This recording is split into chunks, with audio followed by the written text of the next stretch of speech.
tardes a todos y bienvenidos a este último panel que tenemos con ustedes para cerrar con broche de oro la Convención Nacional Petrolera 2021. En este caso vamos a hablar sobre los beneficios de la industria de exploración y extracción en el desarrollo local.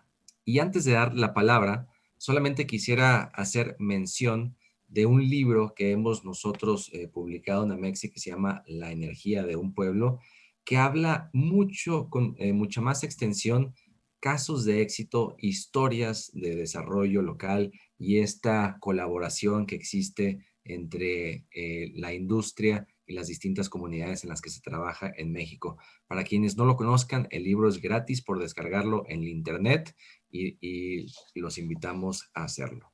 Sin más, le cedemos la palabra a la doctora Isabel Rousseau. Doctora, muchísimas gracias por acompañarnos.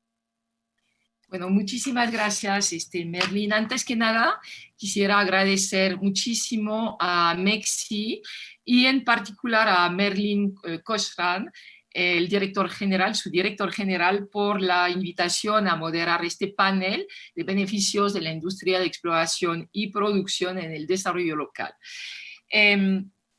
Para hablar acerca de esos beneficios del upstream a nivel local, nos acompañan hoy 4 ponentes: la senadora Rocío Abreu, que es la presidenta de la Comisión de Energía del Senado de la República; el doctor Marco Santiago Ábalos Bracho, que es titular de la Unidad de Contenido Nacional de la Secretaría de Economía; Warren Levy, el que es CEO de Jaguar, de la empresa mexicana Jaguar; y Lisa Vichiri, que es directora de Energía, Cambio Climático e Industrias Extractivas de Diálogo Interamericano.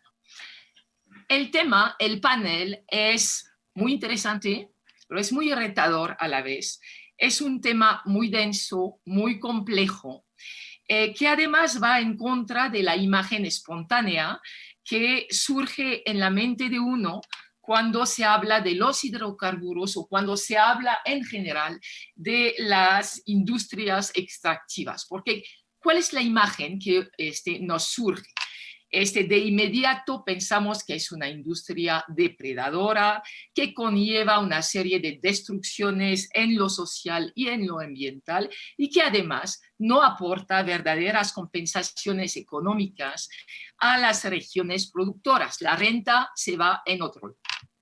También está y corre en nuestras mentes la imagen de la enfermedad holandesa con sus múltiples consecuencias negativas a nivel de país, pero también a nivel local, a nivel económico y financiero para muchísimos países productores. Y esas externalidades negativas son evidenciadas, apuntadas cada vez más hoy en día por las nuevas políticas energéticas destinadas a luchar contra el cambio climático y promover una sana transición energética.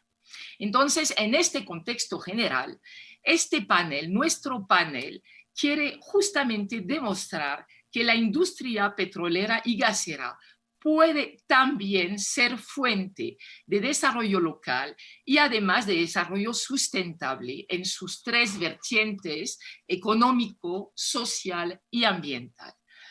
Claro que aquí nos vamos a hablar más del upstream en onshore, en tierra, campos maduros, no siempre, pero es más en onshore que en shallow waters o en deep waters. Lo que quiero decir es que, sin embargo, esas externalidades positivas no vienen, no surgen, no acompañan de manera espontánea la presencia de los megaproyectos de hidrocarburos en una área, en una región.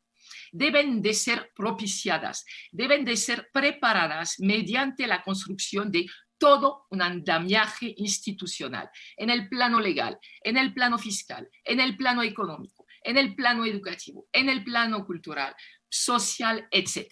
¿Sí?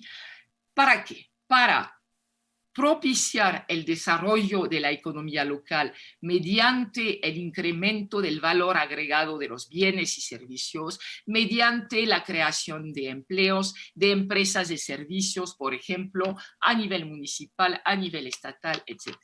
Pero también por extensión, y creo que es muy importante subrayarlo, también todo un andamiaje institucional para contribuir a reparar, a mitigar o a prevenir los posibles daños a nivel social y también ambiental que son derivados de esos megaproyectos en la cercanía de las comunidades, que sean estas indígenas o no indígenas, ¿no?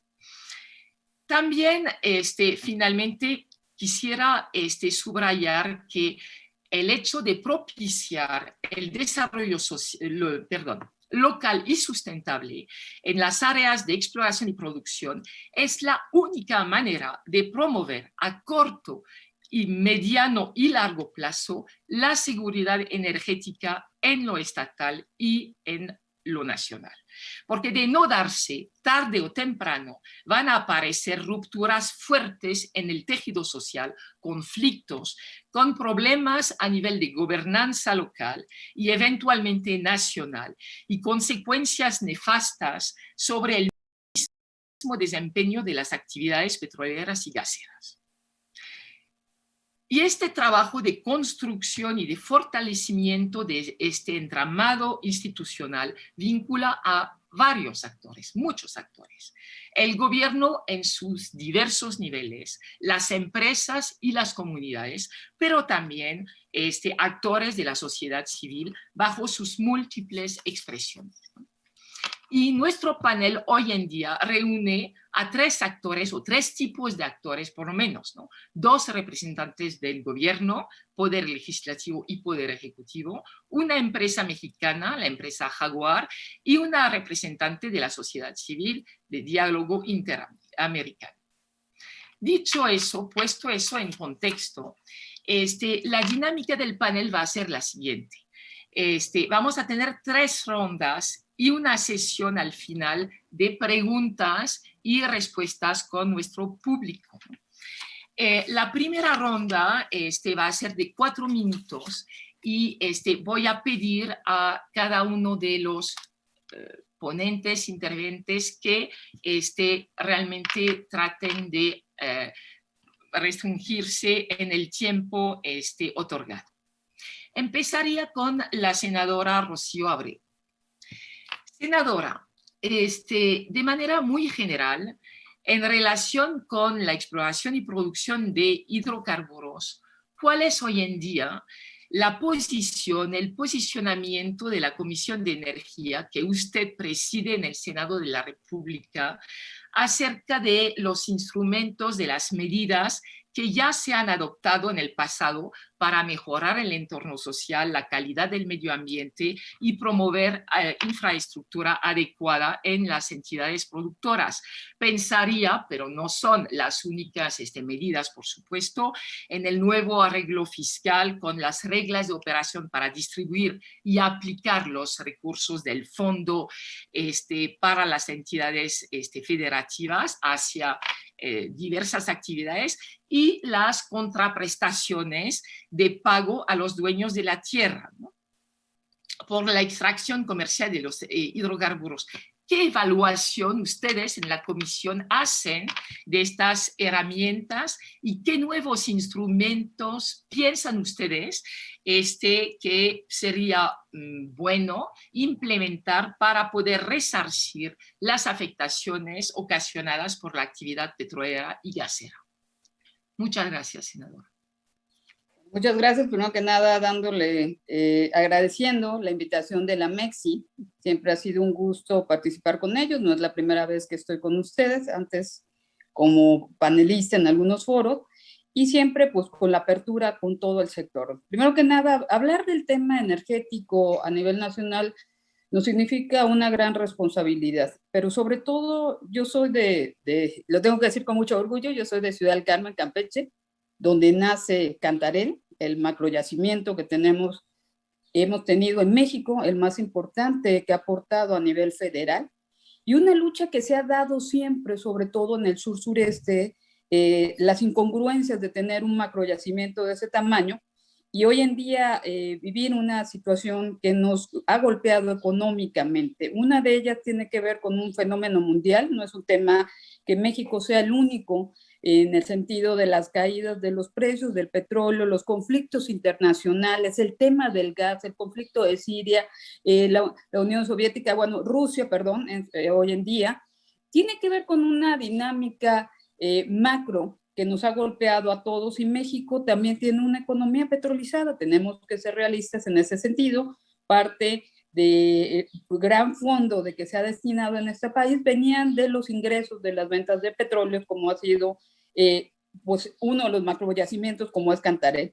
Irónicamente, y lo señalo con mucho respeto, porque bueno, he sido legisladora y he tenido diferentes cargos durante el tiempo, y una de nuestras luchas más importantes era el tema del gas. El gas que en nuestra política nacional se quema y se ha quemado durante muchos años, cuando en otros países como Estados Unidos el gas no se puede quemar por un tema ambiental. Y precisamente están obligados a sacarlo, lo que ha llegado a tener hasta costos cero o menos ceros para poder llevarse el gas de los campos petroleros que están en Texas. Muchos de ese gas nosotros lo consumimos y sabemos que hoy en día pues ha representado una gran fuente de energía económica, y que nosotros contamos con un ducto que va desde Texas y que ramifica, y sobre todo ha tenido grandes impactos y grandes beneficios en las ciudades industrializadas como pues es Monterrey, como es la Ciudad de México, como vamos corriendo Puebla en sus grandes plantas armadoras de vehículos, y desgraciadamente vemos que ese ducto se corta.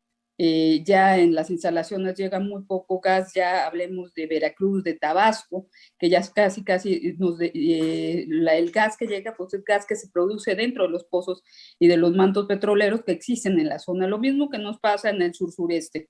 Esto va ligado también no solo al tema de producción de materia prima, diría barata, para poder desarrollar e industrializar estados como Yucatán, Campeche, Quintana Roo, Chiapas, Oaxaca, que son estados que precisamente, sobre todo el bloque peninsular, y hablemos de las dos penínsulas, hablamos de Baja California, que tiene un sistema de electricidad aislado, como lo tenemos nosotros en el sur-sureste, y donde tenemos la energía más cara del país, y mucho de eso se refleja precisamente porque no tenemos gas, porque nuestras energías, en el caso de las bajas, pues tienen una sobredemanda de lo que realmente hoy tenemos y de lo que se ha invertido por parte de las empresas. Hablemos de Comisión Federal de Electricidad, en el cual estamos trabajando ahorita, para tener nuevos proyectos que nos permiten tener el abasto suficiente, porque tenemos campos de paneles solares, pero mucha de esa energía ni siquiera se consume en México, se consume en Estados Unidos.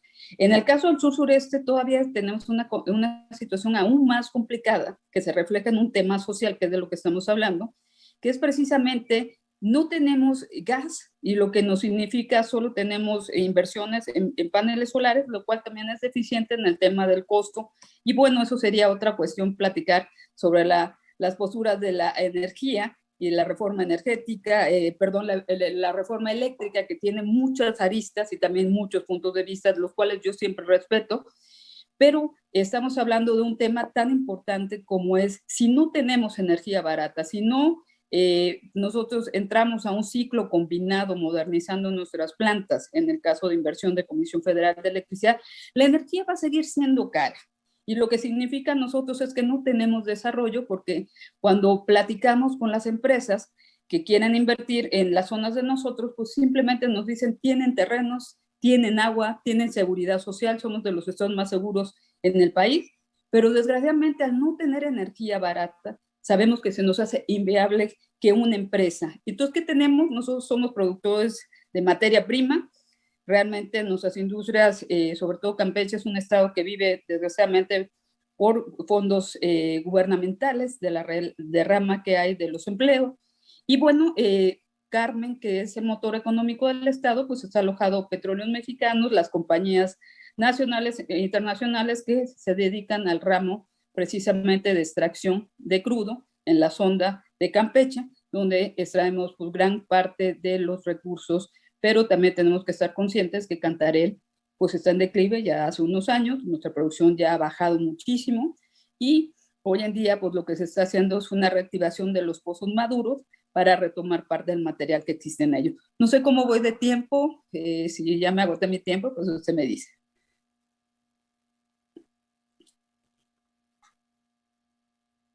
Un minuto más. Un minuto más. Bueno, y hoy en día, pues también eso nos ha implicado problemas muy serios. Sabemos que el tema de petróleos mexicanos está muy comprometido.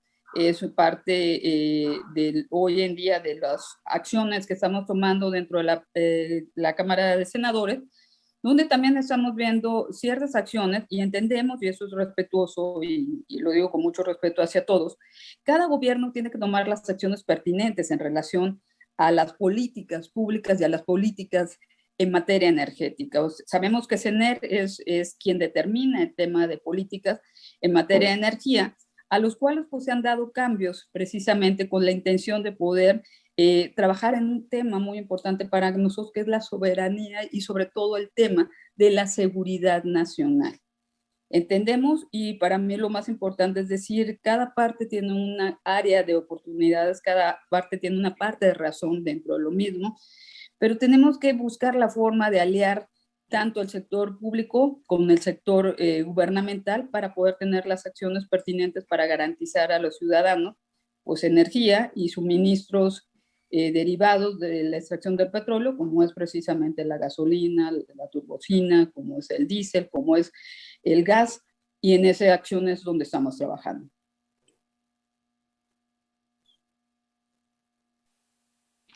Muchísimas gracias, senadora.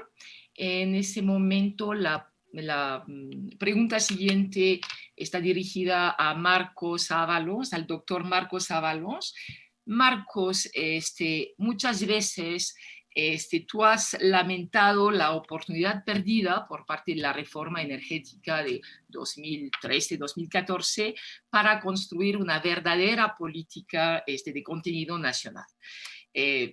Muchas veces has repetido que no se logró realmente hacerlo, que lo que resultó fue una política opaca, sin un marco normativo fuerte que pudiera incentivar y además verificar el contenido nacional empleado. Entonces, en este escenario encontraste tú y tu equipo en la unidad que tú de contenido nacional en la Secretaría de Economía que tú diriges. ¿Qué están haciendo para forjar una nueva ruta en el diseño de una política coherente y responsable en términos de contenido nacional? Y quizás la primera pregunta sería, ¿qué quiere decir realmente una política de contenido nacional? Muchas gracias, Marcos. Al contrario, muchísimas gracias por la invitación. Quisiera agradecer a Merlín por su amable invitación a esta convención petrolera. Para mí es un honor poder participar y muchas gracias. Y gracias, Isabel, por moderar este panel. Creo que es la persona idónea para hacerlo. Saludo con mucho aprecio a la senadora Rocío Abreu. Saludo a Lisa y saludo a Warren. Muchas gracias.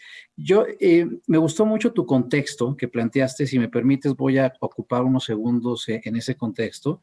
Yo lo que creo, y de acuerdo a datos oficiales, por ejemplo, de la Agenda Internacional de Energía, pues todavía nos queda años importantes en el tema de hidrocarburos, ¿no? Efectivamente, ya nadie duda que hay que transitar, pero digamos, en el caso de México hay que transitar de manera ordenada, y yo lo que creo que tenemos que aprovechar pues, la condición geográfica y los recursos que nos ha dado la naturaleza, y de no aprovecharlo, pues el costo oportunidad sería muy grande de no hacerlo. Y yo creo que eso el presidente de la República lo ha entendido muy bien, y por eso es que ha planteado esa política, digamos, en materia de hidrocarburos. Y en ese sentido, pues sí, históricamente el tema en exploración y extracción, sí hay un tema de que las economías locales se benefician. Nosotros hemos hecho algunos cálculos y si hay un desarrollo económico en ese sentido.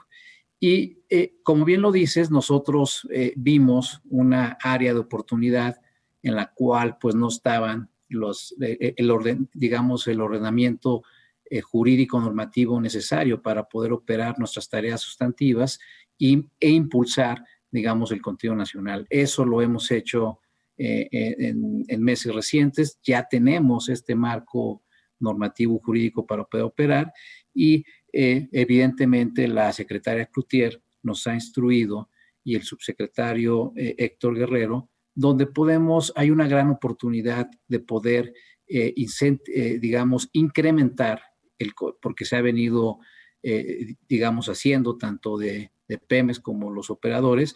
Creo que ahorita hay un área de oportunidad que han identificado sobre incrementar la calidad de contenido nacional, ¿no? Entonces, pronto hemos hecho, en colaboración con la industria, a través de los consejos de fomento a la industria de hidrocarburos, y también lo hemos hecho en el Consejo de Fomento de la Industria Eléctrica, pues hemos elaborado, digamos, una política, unas estrategias con acciones específicas, donde evidentemente yo destacaría dos temas que nos ha pedido y que es muy importante, es la secretaria Cloutier, en el sentido de que tenemos que incorporar pues, el tema de la inclusión, ¿no? El tema de la innovación de las pymes que han sido, digamos, olvidadas tradicionalmente en estos temas, y el tema de la Agenda 2030, que también es muy importante porque ha habido esfuerzos tanto de PEMES como los operadores en ese sentido, y tenemos que hacer esa transición. Yo sí creo que los próximos años el tema del gas natural va a ser un tema geopolítico, estratégico, que nos va a llevar a esa transición tan anhelada y que ya hemos avanzado importante, y que ahorita pues tenemos que aprovechar nuestra condición. O sea, incluso las petroleras lo tienen claro, ¿no? Pero creo que tenemos que aprovechar estas condiciones que nos da la naturaleza, y tenemos que hacerlo de manera responsable, tenemos que hacerlo de manera incluyente. Nada más por darte un ejercicio rapidísimo que hicimos, el clásico ejemplo citado en el salón de clases sobre el éxito o fracaso de toda la, digamos, explotación masiva de pozos que se hizo en Chicontepec, por ejemplo, que más allá que se pueda discutir eso, lo cierto es que si uno hace un análisis contrafactual, uno va a encontrar que en ese periodo, donde si uno analiza aquellos municipios que fueron parte de ese desarrollo contra aquellos municipios que no fueron, pues en aquellos municipios donde fueron parte, pues, digamos, disminuyó la pobreza cerca de 20-30%, hubo economía local, hubo servicios, hubo bienes. Entonces, yo creo que sí se puede hacer. Yo creo que en las próximas semanas la secretaria Cloutier junto con el subsecretario Héctor Guerrero pues van a anunciar a través de los consejos pues estas estrategias y acciones específicas que hemos identificado y que hicimos con la industria, y que entre muchas cosas, por ejemplo, ahí van a estar aquellos bienes y servicios que son susceptibles de contenido nacional, que podemos generar, incentivar esa calidad. Yo creo que la pandemia nos ha dado la oportunidad histórica de poder establecer de manera ya, digamos, verdadera, las bases para crear una proveeduría nacional y competitiva y responsable en los próximos 15 años, que eso no ha sucedido. Esa es la verdad de las cosas. Creo que ahorita la pandemia nos ha enseñado que lo que nosotros, digamos, en la mayoría del mundo, pensábamos o nos enseñaban que las distancias no importaban, ¿no? En términos de cadenas globales de valor y más en el sector energético. Y creo que la pandemia nos ha enseñado que sí importa, o sea, sí importan las distancias.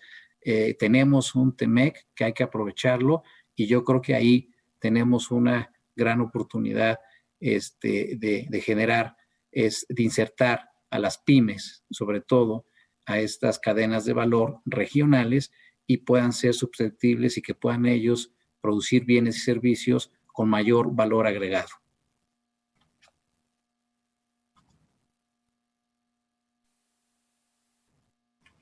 Muchas gracias. Perdón. Muchísimas gracias, Marcos. Warren Levy, en 1997, México dio un giro en su política energética de 180 grados, empezando a emplear gas natural como energía de transición para la generación eléctrica, para la generación de electricidad con ciclos combinados al gas natural. En eso siguió a los Estados Unidos. Hoy en día, cerca o más del 63% de la producción de electricidad se hace con ciclos combinados.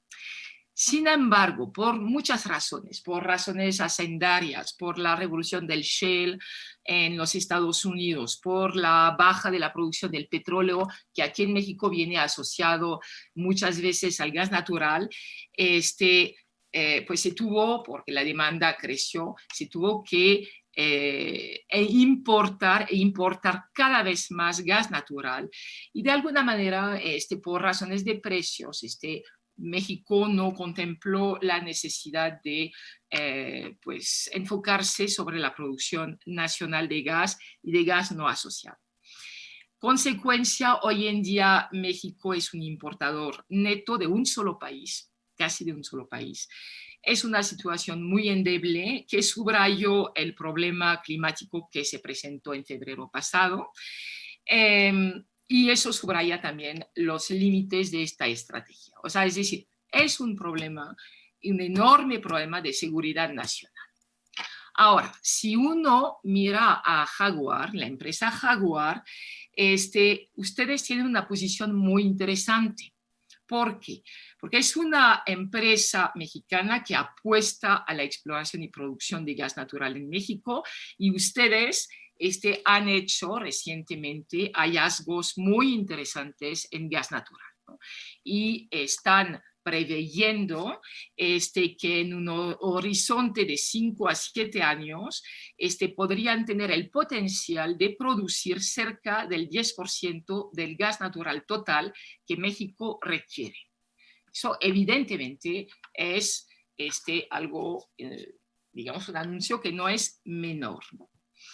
Entonces, en relación con eso y en relación con el tema que a nosotros nos interesa, yo le tengo algunas preguntas. ¿Cuál es para Jaguar, desde la perspectiva de Jaguar, el efecto multiplicador para el desarrollo local de las inversiones en la cadena de valor del gas natural? ¿Cómo México, pero quizás eso podría ser también una pregunta para Marcos, cómo México puede impulsar el desarrollo de proveedores nacionales para promover el contenido local y en este segmento? Y a mí me interesaría saber, ustedes, la empresa Jaguar, ¿cómo puede contribuir con este efecto multiplicador en sus inversiones en la cadena de valor del gas natural, o cómo ha contribuido ya anteriormente? Muchas gracias, Warren. Gracias, Isabel, y gracias a Mexi por la invitación, senadora Abreu y Lisa y Marcos, para compartir el panel conmigo, tener la oportunidad de presentar la visión de una pequeña compañía mexicana que nació con la idea que México sí tenía recursos de gas natural interesantes, y por decisiones estratégicas y lógicas, a mi juicio, Pemex decidió enfocar en otras áreas del país y dedicarse a sus fortalezas. Y por bien o por mal empezó de desinvertir en las cuencas tradicionales de gas natural, que particularmente la cuenca de Burgos, pero también las otras zonas de gas no asociado. Creo que en México tenemos unos desafíos particulares de la situación actual y unas oportunidades, y yo diría unas necesidades. Uno es que los recursos están. No falta la posibilidad que la tierra nos va a dar una abundancia de gas natural. De hecho, en su momento, los gasoductos que hoy están importando gas desde Estados Unidos originalmente estaban construidos de mandar gas mexicano hacia Texas y California. Entonces, sabemos que el potencial está. Tocando las necesidades, creo que uno es, tenemos que seguir reduciendo el consumo de crudo pesado con alto contenido de azufre en la generación eléctrica. Mencionaste, Isabel, que hay 63% de la electricidad generado por gas natural hoy en día, pero hasta que llegamos a una red de energía más limpia en el futuro, es muy importante que puenteamos con el combustible fósil más limpio que hay, que hoy en día es el gas natural, para asegurar que no hay un impacto ambiental que va a ser muy difícil de remediar o va a tener un daño colateral muy fuerte en las comunidades donde están estas plantas. Entonces sentimos que este es una necesidad para México. Y mencionaste la seguridad energética del país, que por supuesto un caso extremo que sucedió en febrero de la ola de frío en Texas alertó a todos de la importancia, millones de mexicanos que quedaron sin electricidad en su casa, industrias muy afectadas por eso, pero hay que verlo como una oportunidad también, porque si pudimos desplazar aproximadamente los 5,000 millones de dólares que están hoy en día yendo a Estados Unidos por la importación de gas, no solamente en cuestión de que tenemos seguridad energética, el impacto cascada que esta plata tendría si estábamos consumiendo gas natural producido en México, tiene este factor multiplicador que mencionaste, doctora, es que cada dólar que generamos gas natural acá tiene el impacto con los proveedores y las comunidades locales. Y hay expertos que saben mucho de esos temas que dicen que el multiplicador puede ser hasta 7 veces. Por cada dólar que se invierte en las industrias locales, nosotros gastamos con los proveedores nuestros gastan con sus proveedores y eventualmente llegan los sueldos de miembros de las comunidades. Tiene un multiplicador muy importante en la economía mexicana. Y destacamos la importancia porque estamos hablando de zonas que no tienen mucha actividad hoy en día. No estamos hablando del centro de Ciudad de México ni del centro de Monterrey. Estamos hablando de campos alejados en Tamaulipas, en Veracruz, que hoy en día no tienen muchas otras fuentes de ingreso. Entonces, no estamos hablando de solamente contratar las compañías de servicio grande. Es hasta las comunidades que proveen la comida en los casinos, que vienen a limpiar los campamentos que tenemos, que ayudan con obras civiles. Y lo que intentamos de hacer, y creo que acá hay una gran oportunidad, es como tenemos la bendición de recibir la confianza del pueblo mexicano, que tenemos esos campos por 30 años, que estamos viendo que es fundamental para nuestro éxito que las comunidades más pegados, más cercanos a las operaciones, florecen. Porque si florecen, nos ayuda en tener talento humano que podemos atraer y utilizar, proveedores que están más cercanos a la operación, que por supuesto traiga eficiencia, pero más importante, traiga la sensibilidad importante de permitirnos trabajar de una forma responsable y en una forma que la comunidad conviene. Es una cuestión de decir, ¿qué falta en la comunidad? Si falta calles, podemos ayudar con eso. Si falta educación, es algo que es una inversión que para nosotros, con los contratos más largos, permite hacerlo porque no importa si hoy en día el adolescente no está listo a trabajar, podemos invertir en ayudar en la educación en las comunidades, darles oportunidades a través de becarios con nosotros, a través de becas con instituciones profesionales y confiar que en 5, 10 o 15 años estas personas pueden ser habilitadas para trabajar con nosotros. Creo que hay que ver esto no solamente como el riesgo latente que estamos importando gas de Texas, pero una oportunidad económica de desarrollo muy importante y hay que reconocer que necesitas tener compañías enfocadas en eso. No es una cuestión de que una persona que puede perforar un pozo en agua profundo tiene la misma experiencia de extraer gas natural en tierra de una forma económica, porque lo que sí es la naturaleza que tenemos tanto en el norte de México y el sur de Texas, que la biología es la misma, requiere un enfoque en eficiencia muy importante, porque hay mucho gas, pero el gas que produce cada pozo es relativamente bajo. Si no logras hacerlo de una forma eficiente, nunca vas a generar un beneficio económico. Entonces, en el fondo, necesitamos compañías en toda la cadena de provisión de valor enfocado en gas natural y ojalá el éxito de varias compañías trabajando en el rubro para que podamos empezar a tener una industria dinámica que puede responder a las necesidades sin tener que siempre mirar hacia el norte y buscar traer equipo y maquinaria desde Estados Unidos. Nuestro sueño es que podemos hacer todo lo que quisiéramos en México con el talento mexicano y con proveedores mexicanos y no estamos tan alejados. Lo que requiere es la valentía de seguir explorando y agrandar el tamaño de la operación para permitir que podamos seguir invirtiendo y al mano de nosotros, nuestros proveedores también pueden invertir para crecer y abastecer las necesidades futuras que veamos en el país.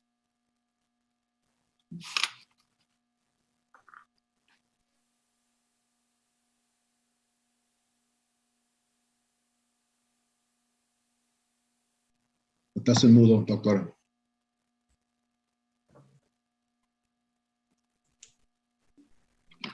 ¿Sí me oyen? Sí. Ok, perdón, si hubo una pequeña falla. Finalmente, Lisa, es muy interesante porque nos va a ofrecer una visión comparativa desde una perspectiva latinoamericana, ya no tan mexicana, para conocer experiencias de otros países de la región que pueden ser eventualmente relevantes para México. Y me gusta eso, que haya ese marco comparativo, aun cuando sea muy estrecho. Mi primera pregunta para Lisa sería la siguiente. En esos países productores de hidrocarburos en América Latina, y hay varios, ¿qué experiencias relevantes para alentar la economía a nivel local podrías citar? ¿Y qué lecciones México podría recoger de aquellas experiencias? Muchas gracias.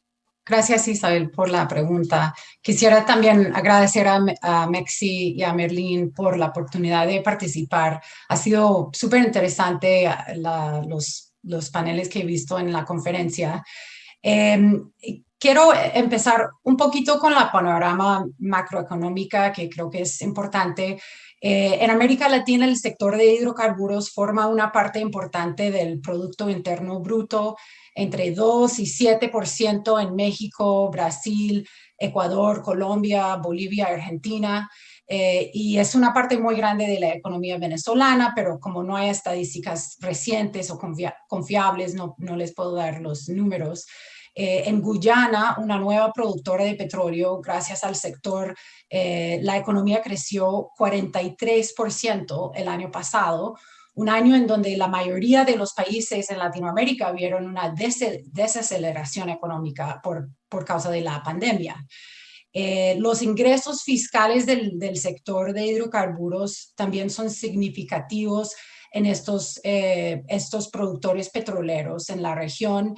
La exploración y producción representan en Bolivia y Ecuador, por ejemplo, 4 y 7% respectivamente de los ingresos fiscales como porcentaje del PIB.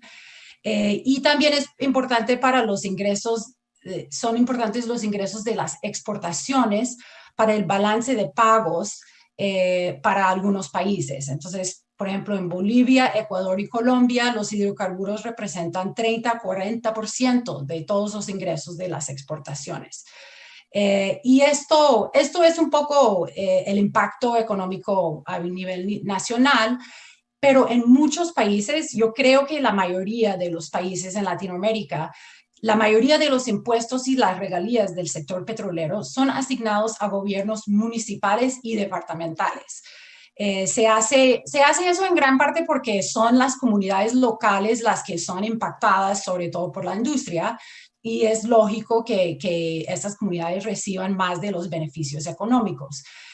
También la actividad petrolera suele ser en áreas rurales que no tienen el mismo nivel de crecimiento económico que los áreas urbanos, entonces puede equilibrar un poco las diferencias, las desigualdades entre estas zonas. En Brasil, que es uno de los casos más importantes, en 2019 las regalías a los estados y municipales sumaron más de 14 mil millones de reais, que es equivalente a casi 4 mil millones de dólares. Y en Colombia, más de 90% de las regalías de las industrias extractivas van a gobiernos subnacionales, o sea, casi todo, mientras que los impuestos van al gobierno nacional. En Perú, 50% del impuesto sobre la renta del sector petrolero va a gobiernos subnacionales.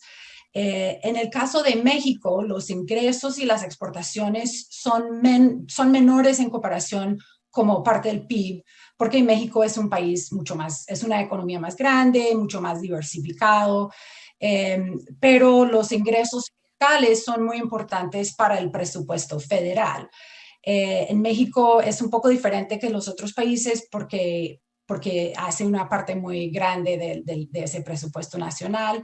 Y pensando en elecciones para México, yo creo que se podría pensar en unas reformas para disminuir la dependencia del presupuesto federal en los ingresos petroleros y dedicar más ingresos a los gobiernos subnacionales. Y sé que esto no es algo que se hace de un día para otro y tiene sus desventajas, porque si vas más a una zona tienes que quitar de la otra, pero en los otros países se asigna más a gobiernos locales, es un poco la práctica más común y es algo que creo que se podría pensar unos cambios en México. Gracias. Sí, gracias, Lisa. Sin embargo, o sea, son interesantes las cifras que ofrece. Sin embargo, no sé, sería interesante ver si esta cantidad enorme, digamos, de dinero acordado a los gobiernos, a las entidades federales y municipales en esos países, se ve realmente un cambio. No sé si se está dando. Y en México, como lo decía en la primera pregunta que hice a la senadora Rocío Abreu, sí hubo, digamos, en 2014 una reforma que iba en ese sentido, ¿no? De atribuir a través de un fondo a las entidades municipales y federales una cantidad de dinero, el 2 o 3%.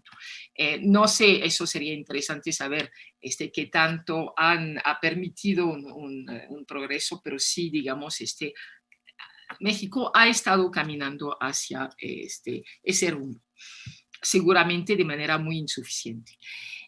Bueno, yo voy, en la segunda ronda les voy a pedir limitar el tiempo a 3 minutos.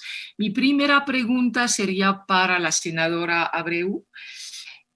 Tomando en cuenta la tradición petrolera que hay en el estado del cual usted es originaria, Campeche, usted es de Valle del Carmen, ¿cuáles considera que son los beneficios económicos ligados a la producción petrolera en la zona, en Campeche, pero en general en la zona sur y sureste del país? Muchas gracias, senadora. Muchas gracias. Bueno, inicialmente diríamos, y seguimos platicando del tema de cómo se ha ido desarrollando esto a través del tiempo. Y bueno, el sur-sureste, digo que es un espacio, de verdad, y con mucho respeto lo digo, que realmente no se le ha dado la importancia en desarrollo como lo ha tenido otras partes del país. Hoy en día nosotros nos sentimos de verdad esperanzados, y lo digo con mucho respeto porque yo no solo estoy en la comisión, presido la Comisión de Energía, sino también estoy en la Comisión de Hacienda y la de Gobernación, y en la 2030 también. Entonces, para mí es muy importante vincular todos estos temas con realmente inyectarle recursos al sur-sureste para poder sacar de ese atraso que inicialmente comentaba. El tema petrolero juega un papel fundamental. Primero que nada, algo que comentaban es la importancia de que estos fondos sean utilizados en beneficio de la ciudadanía. Lisa comentó que en otros países se hace, nosotros inicialmente en México se hacía dentro de la entrega de un recurso, mucho de ello ni siquiera se transparentaba. Hasta el día de hoy, Petróleos Mexicanos hace donaciones de gasolina, de diésel, de asfalto, de material, y bueno, se nos vuelve un problema realmente para nosotros saber dónde está el recurso, en qué fue aplicado, que no hay un tema de desvío de recursos. Es parte de lo que estamos trabajando hoy en día en el tema de transparencia, porque de nada sirve que el dinero llegue si al final de cuentas no es utilizado dentro de obras de beneficio que realmente impacten a la ciudadanía. Entonces tenemos que tener una vinculación mucho más estrecha de lo que se está invirtiendo hoy en los PACMA, que es parte de lo que se está inyectando a nivel nacional, pero también tenemos una queja que mucho del PACMA no va a los estados petroleros, en Excelencia, donde tenemos una afectación muy fuerte.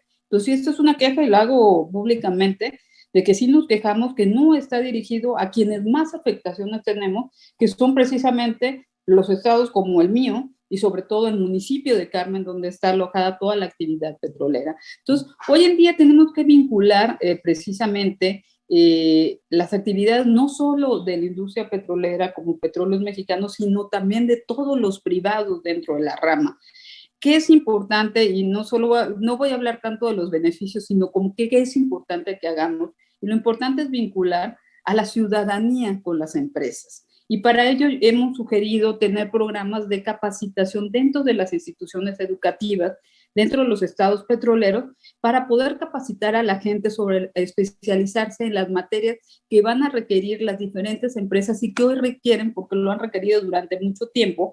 Y no hay un tema de vinculación entre el sector privado, Petróleos Mexicanos, y las escuelas precisamente para generar tuberos, soldadores, en materias, en especialidad para las empresas que tienen. Mucha de esa gente la traen de fuera, o sea, nosotros llamamos la atención que tenemos una población flotante muy alta en el estado, que nos representa costos elevados, que nos representa afectación social, que nos representa un esquema de escarecimiento a la vida, y al final de cuentas lo que podemos hacer son esquemas porque precisamente vincular la educación con generar esa mano de obra calificada, y también con Marcos, le comento, hemos tenido ahí solicitud a la secretaria para tener una reunión, porque urge vincular a las pymes y a las mispymes a los sectores precisamente petroleros. Los contratos son tan grandes que se quedan fuera del mercado. Y después cuando llegan temas como los no pago, nos quiebran toda la economía de un lugar tan pequeño como es precisamente el municipio del Carmen, pero yo podría hablar de Veracruz, podría hablar de cualquier estado del país, donde al final de cuentas hoy en día el gran reto es vincular a las pymes, a las mispymes, al sector industrial, al sector energético.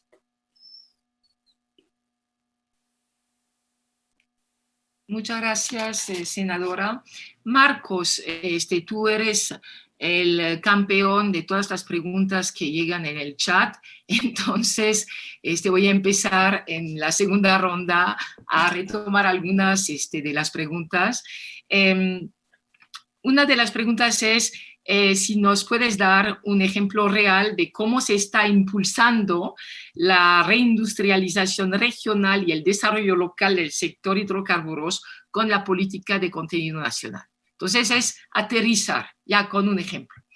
La inversión actual de contenido nacional debe ser del 35% en algunas operadoras, perdón. ¿Cuál ha sido el impacto de la inversión de este recurso para el desarrollo industrial? Y la tercera, y te pediría en 3 minutos condensar y concentrar, y tienes más, tus respuestas. ¿Cuáles son los rubros que han tenido más inversión derivados de compromisos de contenido nacional y cuáles son los factores que consideran las operadoras para la compra de bienes y servicios nacionales?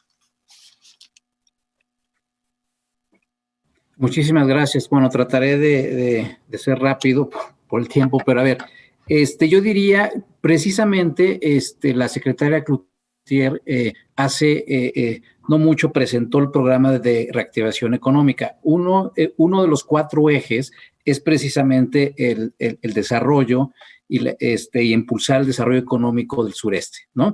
¿Qué estamos haciendo en contenido nacional al respecto en lo que es mi responsabilidad como director general de contenido nacional y fomento del sector energético? Muy concreto, ¿cómo estamos impulsando? Las estrategias y acciones concretas que vamos a publicar en las próximas semanas, que se discutieron y se realizaron con consenso tanto de la industria, la academia y de los reguladores sectoriales también. 2, el rediseño de la metodología de contenido nacional, ¿no? Que lo estamos haciendo y que también en los próximos meses lo vamos a publicar y la vamos a discutir esa propuesta en los consejos de fomento. ¿Por qué estamos rediseñando? Precisamente para motivar la mayor calidad de contenido nacional. Déjeme decirte, y eso contesta la tercera pregunta, ¿Por qué? Si uno ve esa medición de contenido nacional, pues son 6 componentes que la ley dice que al menos deberían de tomarse en cuenta. Entre ellos son bienes y servicios, son temas de mano de obra, son temas de capacitación y transferencia tecnológica, gasto en infraestructura, etcétera. Entonces, si uno ve cómo se diseñó, digamos, en el pasado esa medición, pues el cumplimiento es relativamente fácil y lo cumples con bienes y servicios, ¿no? Entonces ya no es que descuides, sino simplemente no hay incentivos a que, por ejemplo, puedas gastar más en transferencia tecnológica y capacitación, ¿no? Entonces ese tema de ponderaciones es lo que tenemos que corregir siempre de la mano con la industria, porque ellos mismos están dispuestos, porque es algo que ganamos todos con este tema. Y yo diría, el tercer elemento es la emisión de nuevos, no nuevos, simplemente porque no hay lineamientos de capacitación y transferencia tecnológica, donde el abanico de oportunidades es muy importante. Los operadores, digamos, han cumplido en esa parte donde, pues, por ejemplo, porque no hay lineamientos claros, pero ellos cumplen en, digamos, motivar con seminarios o mandando estudiantes a otras universidades, que es algo muy valioso, muy importante. Sin embargo, hay oportunidad de poder, la varianza, digamos, el abanico de opciones de transferencia tecnológica va más allá que eso, ¿no? Por ejemplo, la inversión de un laboratorio para muestras, en fin, etcétera. Hemos publicado una guía nosotros porque tenemos una metodología vigente del 2014, donde ahí está el concepto de transferencia tecnológica, pero sin lineamientos. Entonces publicamos una guía porque no se estaba orientando a temas que nos conviene a todos, tanto para los operadores como para los estados, sobre todo del sureste, que puedan generar empleo y mayores inversiones, ¿no? ¿Por qué eso es muy importante? La perspectiva de la propia Comisión Nacional de Hidrocarburos, digamos, si hay éxito, por ejemplo, en la parte de estos, ya entiendo que ya son 107 contratos, pues hay una perspectiva de inversión más de casi de 80,000 millones de dólares en los próximos 20 a 30 años. Entonces, si nos quedamos con esa metodología vigente, pues el tema de transferencia tecnológica pues prácticamente tiende a cero, el gasto ahí, por ejemplo, y no porque estén incumpliendo, simplemente porque los incentivos están diseñados así. Entonces, tenemos cuando uno ve la experiencia que ustedes me digan, y aquí seguramente Lisa o el propio Warren lo tienen muy claro, cuando uno revisa la experiencia internacional es muy clara. Cuando uno abre sus recursos naturales, en el caso del petróleo, hay 2 temas que no están en negociación cuando uno abre esta apertura y que van de la mano tanto con los operadores nacionales como internacionales, y es crear una política industrial de contenido nacional responsable en los próximos 15 años, indexada con mucha claridad, incrementando los bienes y servicios de valor agregado, incursionando con las pymes. Y segundo, el tema de transferencia tecnológica. Entonces, esos 2 elementos, desde mi perspectiva, pues quedaron ausentes en la reforma energética. Si bien es cierto, está en ley, en la parte ya de operar, ¿no? Pues eso no se tenía claro, y ahora ya tenemos ese marco y tenemos, ahora hay que impulsar la política que hemos diseñado. Gracias.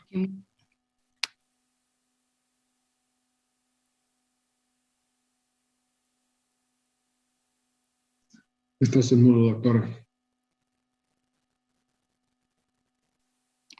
Es que se me va solito.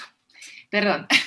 Regresando al gas natural y a Jaguar, en su opinión, ¿qué más que económicos y financieros, porque finalmente lo ha abordado un poco, a nivel social, qué beneficios sociales podría cosechar México de producir y consumir más gas natural doméstico?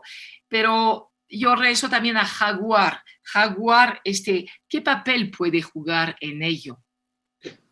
Bueno, yo creo que cuando hablamos de la transición energética y un mundo sostenible, de hecho, Marcos lo mencionó en su primera respuesta, hay que ver un tema de equidad y acceso. Uno de los principales goles de las Naciones Unidas en el desarrollo sostenible es el acceso a energía barata. Y es muy importante que no perdamos la vista que las comunidades más alejadas del centro de población son los que pagan más por energía. Entonces ya tienes un desequilibrio en la oportunidad económica precisamente por el hecho de que mientras más lejos, más caro. Entonces, sistemas de transmisión de redes de gas natural o sistemas hasta más modernos de comprimir el gas y tener microplantas de electricidad en las comunidades son cosas en las cuales estamos enfocados para asegurar que cada comunidad en México puede acceder a energía limpia y barata, porque ahí vamos a crear oportunidades económicas en las zonas que hoy en día tienen retos mayores, acceder a energía, acceder a oportunidades de montar negocios y ni hablar de la educación. Porque mientras, si haces un estudio de los estudiantes en las mejores universidades en cualquier país, la mayoría de los estudiantes vienen de centros de población grandes. Precisamente porque las comunidades alejadas tienen un costo simplemente de logística de mandar sus estudiantes, puede ser secundaria o prepa, universidad. Entonces, lo que estamos haciendo es, primero, hay que vivir lo que creamos. En temas de desarrollo de talento humano, no solamente decir, voy a donar a una universidad, un colegio, o voy a dictar un curso. Creamos firmemente en el desarrollo de nuestro propio talento. Tenemos aproximadamente 200 empleados, 26 en este momento cuentan con becas para estudios postsecundarios. Estamos donando plata, mandamos geotécnicos a estudiar en Canadá porque no había acceso a la información y la educación en México que era necesario. Y estos son todos profesionales jóvenes graduados de universidades mexicanos que son un fuente de talento extraordinario. Lo que falta es el acceso de aprender el forma de trabajo que necesitan las compañías pequeñas, que es más ágil, más multidisciplinaria. No necesariamente es el mismo perfil de profesional que necesitamos en Jaguar, que necesita Pemex para ser exitoso, por la naturaleza del tamaño de la compañía. La otra cosa es asegurar que estos beneficios tienen un efecto cascada y que siempre estamos intentando de primero poner la visión de donde quisiéramos llegar con las comunidades y trabajar hacia atrás. El costumbre del sector petrolero y minero, vamos a decir los recursos extractivos, ha sido ir, causar un impacto y después ver cómo calmar las aguas con las comunidades.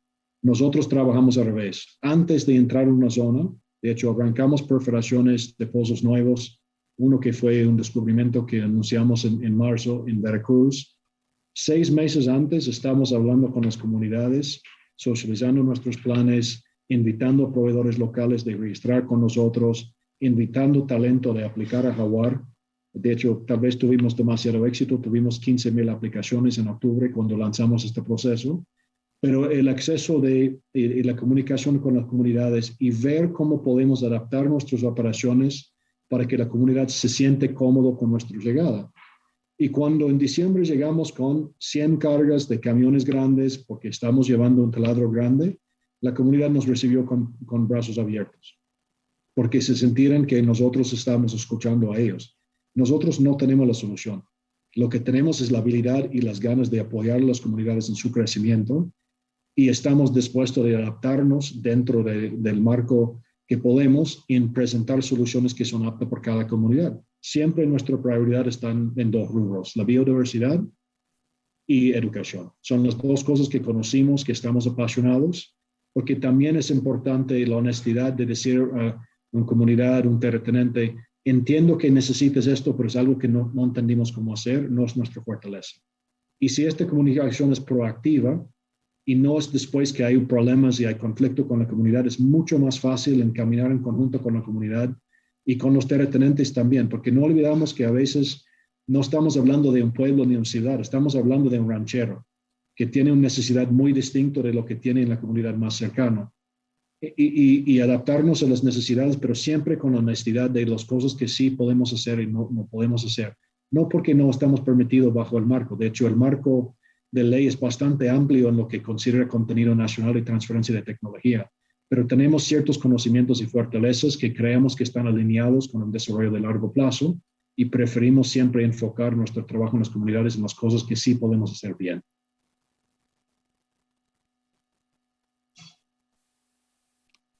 Muchas gracias por esas precisiones y esta descripción.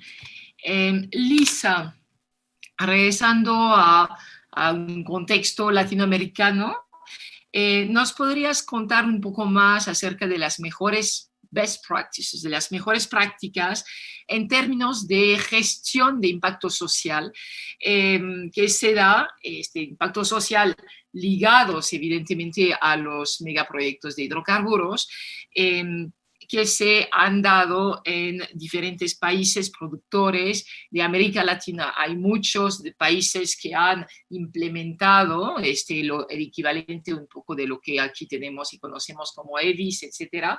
¿Cuáles han sido las buenas prácticas que eventualmente podrían servirle a México? Sí, yo creo que hay muchos beneficios sociales que vienen de los beneficios económicos. Uno de los más importantes, que es económico y social, de la industria de hidrocarburos en Latinoamérica, es el empleo. Y ya se ha hablado un poco, pero creo que vale la pena agregar más de la perspectiva de Latinoamérica. Brasil tiene la mayor producción petrolera en Latinoamérica. La industria creó más de 500,000 de empleos directos, que es equivalente a 1.3% del empleo nacional, y mucho más empleo en los estados petroleros como Río de Janeiro. Cuando se suman los empleos indirectos, la figura es mucho más alta, es alrededor de 700,000 empleos, según un estudio. Y en Latinoamérica en particular, las petroleras nacionales producen un porcentaje grande del petróleo y gas, y además de controlar gran parte del transporte, la refinación, la distribución del petróleo, entonces también son gran empleadores en países como Brasil, Ecuador y México. Y volviendo al tema de los beneficios económicos que van directamente al nivel subnacional, eso trae desarrollo económico en estas zonas. Entonces, nosotros hicimos un análisis sobre cómo se gastan los ingresos subnacionales en Perú y Colombia, y el área con más proyectos financiados por los ingresos locales fue en transporte. Entonces, Colombia recibió 2.2 mil millones de dólares de regalías de hidrocarburos en 2018, y de todas las regalías gastadas desde el año 2012, 40% se ha invertido en transporte. Y Perú, entre 2009 y 2018, invirtió 22% de los fondos de industrias extractivas, que también incluye minería, en infraestructura de transporte. Entonces, esto tiene muchos beneficios para las comunidades. Y después de transporte, las áreas más grandes eran vivienda, educación y saneamiento, que obviamente tienen muchos beneficios sociales.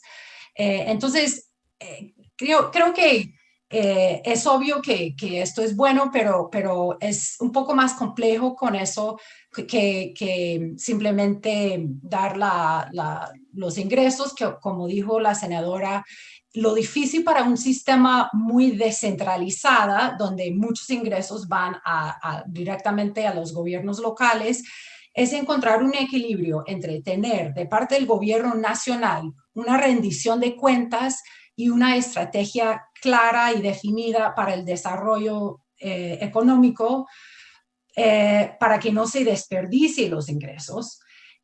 Pero por otro lado, dar suficiente autonomía a los gobiernos locales para escoger los proyectos más importantes. Entonces, no quieres perder los ingresos en corrupción, que ha pasado en otros países, o en simplemente falta de uso eficaz de los recursos, Los gobiernos locales muchas veces no tienen capacidad para gastar la cantidad de dinero que viene del sector, pero por otro lado, ellos son los que saben dónde están los mejores proyectos. Entonces, esto es el reto. Y los sistemas demasiado descentralizados tienden a concentrar los recursos en unas pocas regiones que no tienen la capacidad para gastar los ingresos de una forma eficiente y eficaz.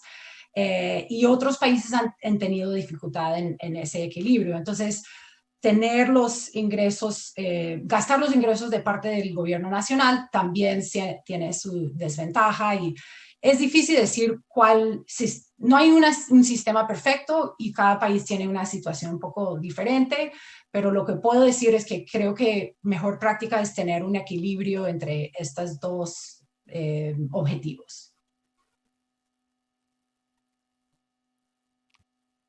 Muchas gracias, Lisa. Ya tenemos el tiempo encima, desafortunadamente. Entonces, para la tercera ronda les voy a pedir solamente 1 minuto cada quien, es decir, ir al grano, ir a lo que realmente quieren decir, tratar de concentrar y voy a intentar integrar también las preguntas cuando es que haya. Para la senadora Rocío Abreu, para la senadora, por favor, en la actual administración se ha otorgado importancia al sur y al sureste de México desde su posición como presidenta de la Comisión de Energía. ¿Cuáles son los retos? Y aquí la tercera ronda va a ser más sobre los retos que existen para terminar con la desigualdad y el rezago en esta zona. Muchas gracias, senadora, y sí, le voy a pedir que sea un poco breve. Muchas gracias. Bueno, primero que nada comento, es el tema de inversión. Hoy en día tenemos proyectos muy grandes para el sur-sureste. Uno de ellos es precisamente el gasoducto. Se están haciendo una inversión muy fuerte para poder llevar gas al sur-sureste. Eso nos va a permitir industrializar el estado, nos va a permitir diversificar nuestra actividad económica, va a permitir que no solo vendamos materia prima, porque somos muy fuertes en los temas, vendemos el becerro, pero becerro no vendemos el producto terminado ya en corte, tenemos mariscos, pero lo vendemos también en materia prima. Entonces, el hecho de poder tener la combinación del sector energético y combinado con infraestructura nos va a permitir precisamente desarrollar el sur-sureste, que además tiene que ver mucho con el tema migratorio. No olvidemos que por ahí es la frontera donde estamos entrando, donde tenemos las caravanas, y tenemos que tener también opciones de zonas libres para poder también desarrollar partes que son las zonas de Chiapas y los derivados, que también nos traerán derrama a toda la región. Eso sería en conclusión parte de la propuesta y muchísimas gracias por el tiempo. Perdón, tengo un papel terrible aquí. Marcos, lo mismo te voy a reducir el tiempo y la palabra. A mí me interesaría saber, por ejemplo, cuáles son los retos que visualizas que vayan a tener o que ya tienen para implementar este nuevo marco normativo que ustedes están armando. Y yo estoy pensando a voz alta en la capacitación de todo este capital humano, ¿no? De todo este equipo a nivel local. Y no solamente a nivel federal, porque es uno de los retos mayores para que la gente entienda y aplique esta nueva estrategia, porque la implementación, eso es un reto muy fuerte. ¿Cómo lo van a hacer? Muchas gracias. Pues rapidísimo para cumplir en tiempo y forma. Yo diría que bajo liderazgo de la secretaria Cloutier y del subsecretario Héctor Guerrero, vemos un área de oportunidad muy, muy, muy alentadora. ¿Por qué? Porque nos estamos manejando ahorita con todo esto nuevo que estamos diseñando con 2 principios. Primero, yo lo he comentado, estoy perfectamente convencido que si nosotros diseñamos una normatividad, una política pública desde el escritorio, sin conocer, sin tener un diálogo directo, continuo con todos los agentes, industria, academia, etcétera, gobiernos estatales, en fin, no vamos a tener éxito. Entonces, eso, y por eso hoy mismo, por ejemplo, voy a Veracruz a tener una reunión para el tema de proveeduría. Entonces, creo que tenemos muy claro eso. O sea, nuestra política no es desde escritorio, es ir, digamos, y este diálogo constante, y este diálogo lo estamos haciendo a través de los consejos o a través de grupos de trabajo. Y el segundo principio es que, y bien lo decía también un poco Lisa en el tema, que a nosotros creemos en la transparencia. O sea, si ustedes se fijan, todo lo que hemos emitido y emitiremos en los próximos meses estamos convencidos que si nosotros damos a conocer los criterios técnicos que norman nuestras decisiones, es algo muy importante y eso hace un buen gobierno. Nosotros hemos publicado todo. Hasta no estamos obligados a hacerlo y lo hemos pasado por CONAMER. Entonces, porque ahí, digamos, recibimos toda la retroalimentación, aparte de que todo lo presentamos en otros foros como los consejos. Y 3, el tema de la capacitación. Precisamente cuando anunciemos estas nuevas estrategias y acciones específicas, va a ser crucial este diálogo con los gobiernos estatales, con los operadores, con Pemex, etcétera, con todos los agentes, para estas jornadas de capacitación de todo este nuevo andamiaje jurídico normativo y que con la idea, con el único fin de generar las bases para una proveeduría responsable, digamos, en mediano y largo plazo.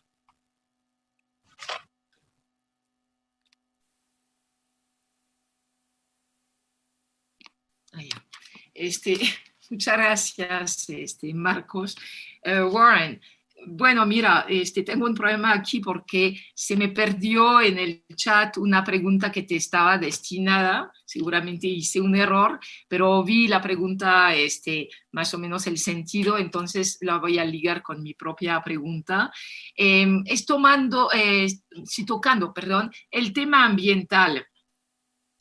Uno de los supuestos acerca del GN, del gas natural, como energía de transición, es que es más eficiente que otros combustibles fósiles y permite generar una electricidad más limpia, ¿no? Entonces, ¿cómo se posiciona Jaguar respecto a eso?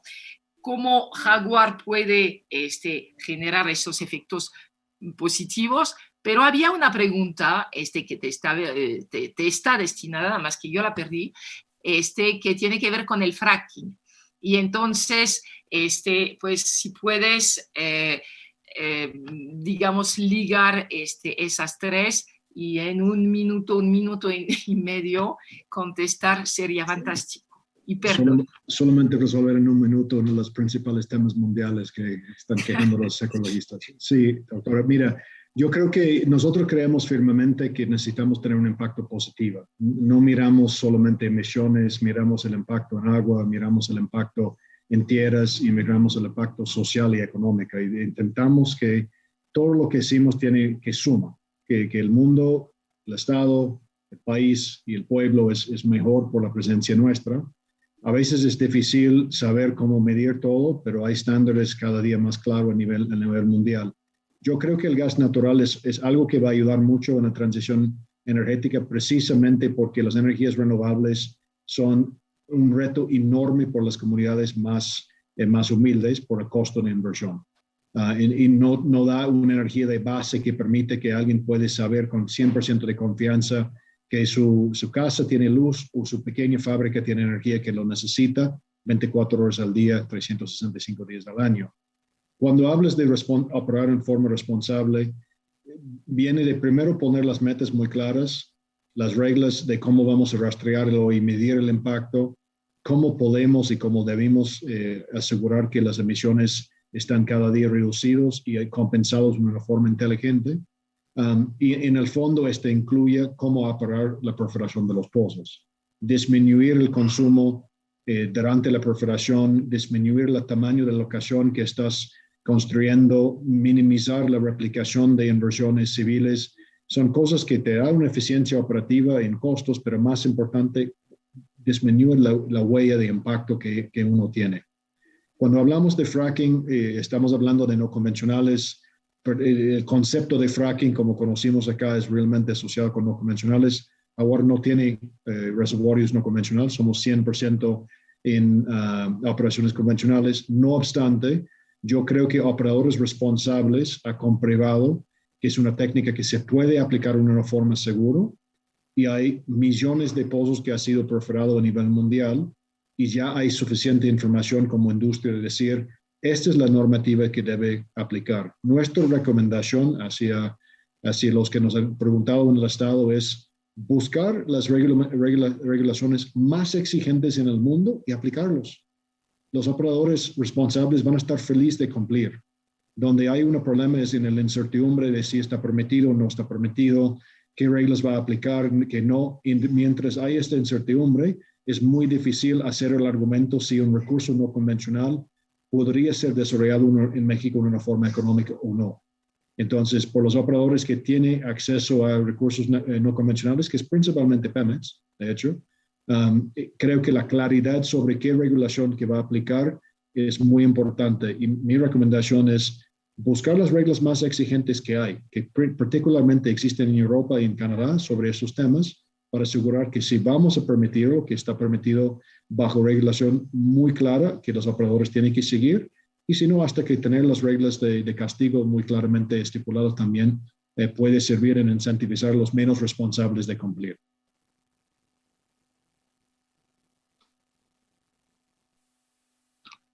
Muchas gracias, Warren.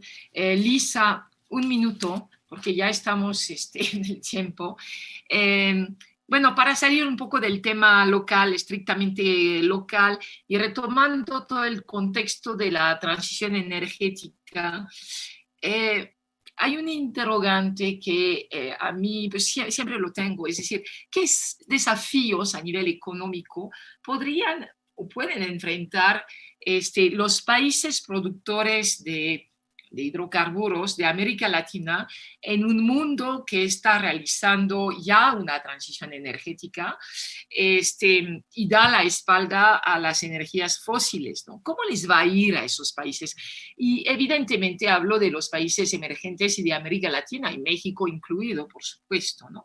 ¿Y qué recomendaciones les daría para que las poblaciones no sufran tanto en una transición que se ve muy complicada por ser países emergentes? Y un minuto para una pregunta que debería de tomar un día entero para resolverla y no resolverla.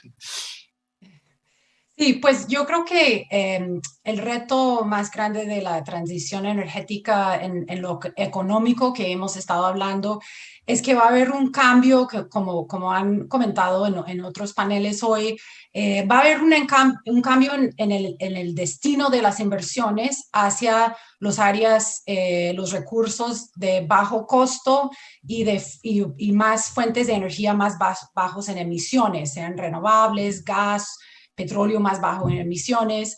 Entonces, a nivel nacional, algunos países van a perder ingresos y exportaciones, y si los países donde las exportaciones de hidrocarburos representan un porcentaje grande de las exportaciones totales, si disminuyen las exportaciones de petróleo y gas, pierden una fuente importante de moneda extranjera, y eso resulta en la depreciación de la moneda local. O sea, eso tiene muchos impactos en la economía nacional, y hay muchos países como Colombia que están preocupados por eso. A nivel local, también algunos sitios van a perder esos ingresos, y algunos lugares van a ganar y otros van a perder. Y creo que la asignación entonces de los recursos va a cambiar, y creo que hay que estar preparados para eso y tener una estrategia para enfrentar ese cambio y hacer un análisis de qué va a pasar y cómo pueden estar preparados para eso.